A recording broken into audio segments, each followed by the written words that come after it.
Hey everybody, I am Stan with The Basement, and I am currently doing a summation video to get you guys all caught up on where the D&D 3.5 campaign that's currently going on the channel is at. The PC started in the Paladin-run country, which is capitaled by Lumia. Lumia is a very large city, and in this city, the PCs have been hired for quite a lucrative sum to guard a caravan, a very much trope of how to start a campaign, but that's how this campaign was determined to begin, especially since we had so many players over such a wide spectrum. The players then met with the caravan master and began their journey. The caravan master also had 3 other individuals with him. Their initial travels were without any major occurrences, and the PCs just kind of sat back and enjoyed the ride. The PCs then came to the Last Inn, which is on the east-west road, a long and dangerous highway that allows the trade of goods from the eastern coast of the continent to the central bay. At the Last Inn, the PCs were often offered the option of abandoning their quest to protect this caravan. However, they all chose to stay on. The caravan's other guards, however, decided to leave and were seen headed north from the Last Inn. The PCs then left the Last Inn and continued along the east-west road, a major trade route. They traveled into the lower mountains and came into a kingdom where Ollie, the caravan master, had business to attend to. He told the PCs to remain with the caravan and just continue to ride the main road. No explanation was given, and no questions were asked. When they reached the west gate of this kingdom, they were reunited with Ollie and continued on their journey. And some of them noticed strange things. Seemingly overnight, the terrain was changing, and there was odd things with the trail, although no one really investigated a whole lot. After some time of traveling, they were waylaid by kobolds. They proceeded to fight these kobolds and take one prisoner, whom they tried to Stockholm Syndrome into being a friend. The caravan moved onwards, and as they approached the edge of the mountain range and started coming down into the lowlands, most of them recognized the fact that the path took them far less time than it should have. But no one really questioned it. As they came out into the lower-lying forests, they were then attacked by wolves. Their kobold friend, that they had now named Ronaldo, escaped.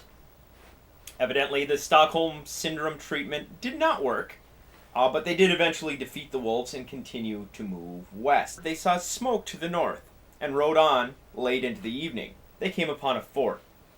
No action could be seen around the fort, just the smoldering ruins, and they approached, where they were attacked by orcs. A battle ensued, and eventually they did manage to defeat the orcs and find a map.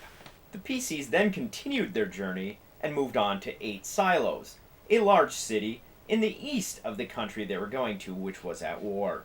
Upon reaching 8 Silos, the PCs were paid by Ollie and released from their contract. Ollie went about his business, and the PCs began to wander around town. They found that the war was going poorly, and that they were expected to meet with the king. They offered some kindness to a stranger in the courtyard, and were then given a task by the king. That task being delivering a missive to Lord Wrath to give refuge to the king's people, who were already in a mass exodus. The king's forces were doing very poorly in the war, and as such, he was looking to protect his people. After leaving the king's presence, they were told to go to the armory, where they may find supplies that could be useful in their journey. Upon reaching the armory, Dretches suddenly appeared, whom the PCs battled, and then they were whisked away through a tunnel which would take them out of the city. As they moved north along the road to continue east and find safe passage, Kevin's character, Cormac of Lumia, suggested they travel east along a old untraveled path, obviously far less used, until it suddenly became nothing more than a trail. The PCs persevered and were attacked by a strange goblin and ogre pairing. They proceeded onward until they came within sight of an old ruined fortress. Attempting stealth in approaching the fortress, the PCs ended up in a battle with the fortress's current occupants, which ultimately culminated in a battle with the head ogre inside the keep. This ogre, however, had a surprise, a carrion crawler pet that they also did battle with. They rummaged through his belongings and found some loot, and decided to more thoroughly explore the fortress. Though much of the fortress was indeed in ruin, portions of it still stood, especially in the basement. They came to a strange room with grates and old tattered banners, and decided it was time to make a run for the treasure that sat on a pedestal at the far end. However, this was one of the easiest of traps, with a gelatinous cube waiting for them there.